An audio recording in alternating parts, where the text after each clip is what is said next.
আসসালামু আলাইকুম। সবাই কেমন আছেন? আলহামদুলিল্লাহ আমরা ভালো আছি।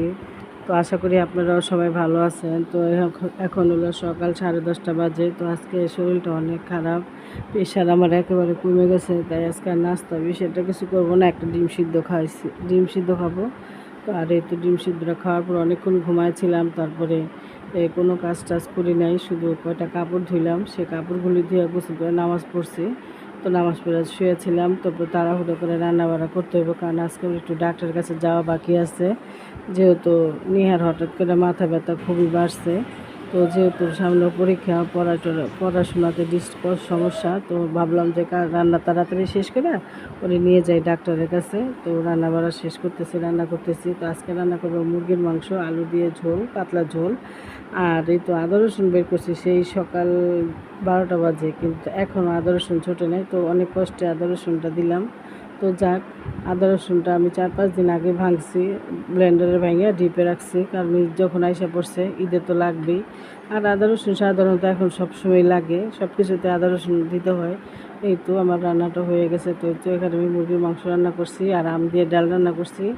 আর এখানে চার লিকার বানাইছি, আজকে সারাদিনও চা খাইনি, তো আইসা চা খাবো। তো এই তো তো এখন ভাবতেছি ঘরটা গুছাই টুছাই তারপরে যাই, যাতে আইসা আবার কিছু না করতে হয়। তো সারাদিন পর আজকে এখন ঘর দুয়ার ঝাড় দিলাম। তো নিহারও পড়ার চাপ ছিল, যেহেতু পরীক্ষা একেবারেই সামনে, 30 তারিখে পরীক্ষা। তো তোমরা সবাই দোয়া করবো আমার ছোটো মেয়ের জন্য, যেহেতু ইন্টার ফাইনাল পরীক্ষা। তো এই তো আমার সব কাম কাজ হয়ে গেছে, এখন ঘরটা ঝাড়ু দিব। তো ঘর ঝাড়ু দেওয়ার পরে তো ডাক্তার আসবে 7:30টায়, তো ঘর থেকে বের হইতে হবে 7টা বাজে। তো এই তো এখন আমার ঘরটা ঝাড়ু দেওয়া শেষ হলে, তো এই তো এখন আমরা বাইরে যেতেছি। তো এই তো তো আমাদের কোথায় যেতেছি সেটা তোমাদের শেয়ার করব। তো এই তো যাইতেছি এখন নিহার চশমা, চোখের ডাক্তারের কাছে। সেই চোখের ডাক্তার দেখি কি বলে, হঠাৎ করে অনেক মাথা ব্যথা, যেহেতু পরীক্ষার সামনে হেলা করা যাবে না ওরে নিয়ে। তো এই তো এখন আসার পরে তো এখন নিহা খাবে মুড়ি ভর্তা। তো আসার সময় পেঁয়াজু আর ঘুমিয়ে নিয়ে আসছিলাম। তো ঝাল করা বুমাই মরিচের আচার দেওয়া, সেই খাবো ঝাল করা। এই তো বুমাই মরিচের আচারটা দিয়ে তারপরে খাবে সে মুড়ি ভর্তা। আর এই তো এখন সারাদিন পর 1 কাপ চা খাবো। তো এই তো চার সামনে এসে বসছে ইয়ামিন, সে মামপট নিয়ে আসছে, তারা মামপট ভরে চা দিতে হইব। এই তো দেখো সেই করে দুষ্টামি।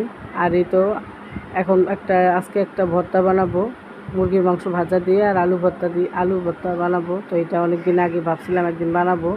তো নিয়ে বলছে আম্মু আজকেই বানাও। তো আজ রেডি করে রেখে গেছিলাম, তো এখন তোমাদের ভাইয়াই বানাইতেছে। তো আজকে ভিডিওটা এখানে শেষ করলাম। তোমরা ভালো থাকো, সুস্থ থাকো, আল্লাহ হাফেজ।